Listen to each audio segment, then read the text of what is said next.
राज सिंह ने ऐसा कहते हैं कि मरम्मत कार्य शुरू किया, किसमें मरम्मत कार्य शुरू किया, कहां पर, चित्तौड़ में। चित्तौड़ में मरम्मत कार्य शुरू किया। ऐसा चित्तौड़ में क्या शुरू किया, मरम्मत कार्य।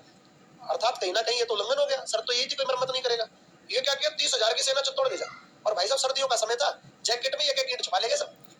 लेकिन यहाँ से तो एक एक ईंट है भाई साहब, लेकिन 30,000 ईंट उधर भी रखनी, 10 ट्रॉली ईंट हो गई। वहां तो उखान लग गए भाई साहब, इतनी ईंटें। अचानक मुगल 2 पहरेदार रहते थे, उनको पता ही नहीं लगा ईंटें कब आई। दूसरा चक्कर लगाए तो 2-2 किलो सीमेंट और बजरी भर ले गए। भाई साहब 60,000 किलो हो गया। अचानक अंदर देखा दीवार का निर्माण कार्य शुरू। जब महीने के लिए गए तो काफी निर्माण हो चुका है। उन्होंने सूचना किसको भिजवाई, औरंगजेब को नहीं, शाहजहां को। अरे रुक जा, शाहजहां को भिजवाई। शाहजहां का ये सुनते बड़ा मूड खराब हुआ, इसीलिए शाहजहां ने, कहते हैं शाहजहां ने सादुल्ला खां को 30,000 की सेना लेकर भेजा चित्तौड़। सादुल्ला खां को चित्तौड़ भेजा, और कहते हैं मरम्मत कार्य को क्या करवा दिया, ध्वस्त। मरम्मत कार्य क्या करवाया, ध्वस्त करवाया, सब उड़ा दिया, तहस-नहस करवा दिया। अच्छा वापस अपन बात किया, मरम्मत कार्य ध्वस्त हुआ।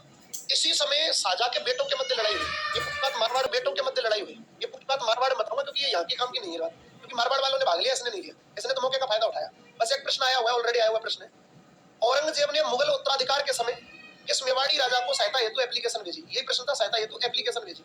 तो वो राज सिंह को भेजी थी, लेकिन राज सिंह ने कहकर मना कर दिया था कि भाई साहब मेरे लिए चारों राजकुमार बराबर है, जो राजा बन जाएगा वही हमारा क्या है, बादशाह। औरंगजेब के पास कोई विकल्प ही नहीं था इसका जवाब।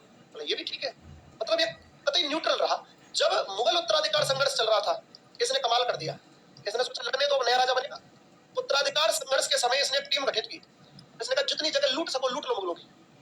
यानी कि जो मेवाड़ का एक आध हिस्सा और बच रहा था मुगलों के अधीन, वो वापस ले लिया। फिर इसने जगह चिन्हित की।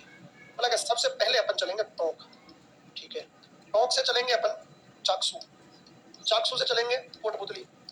यानी कि ये पूरी चीजें इन्होंने चिन्हित कर दी, जहां जहां मुगल चौकियां थी, खुद से दूर ताकि कोई शक नहीं करे।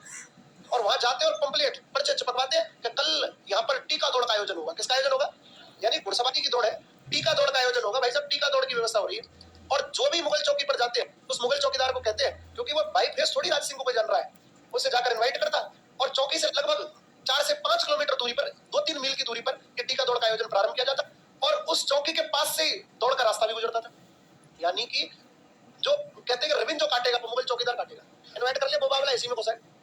यानी कि यहाँ पर आप देखें, ये मुगल चौकी है, और भाई साहब टीका दौड़ शुरू कहां से हो रही है, यहाँ से, और कहां के लिए, आगे तक के लिए, ठीक है। और वो रास्ता ऐसे वापस लौट के आना है, ऐसे करके जाना है, और जाते हुए ये वापस लौट जाना है। ये करके ये मुगल चौकी है, वापस ऐसे ऐसे आकर फिर यहाँ इनाम देगा कौन, मुगल चौकीदार। खुश है मुगल सूबेदार, भाई साहब गिफ्ट भी अपनी देंगे, पैसा दूसरा लगा रहा है, थोड़ा आनंद भी आता है, मनोरंजन भी हो जाएगा।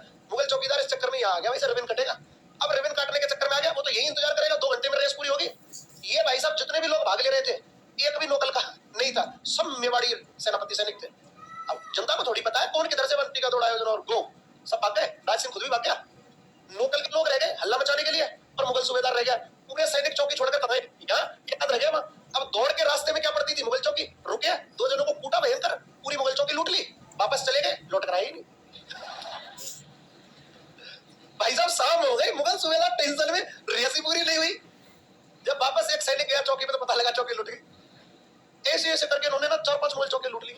और भाई साहब टीका दौड़ के आयोजन का पूरा फायदा उठाया किसने, क्योंकि नया जो राजा बनेगा उसको क्या पता कि कौन किधर कहां तक किसकी सीमा थी।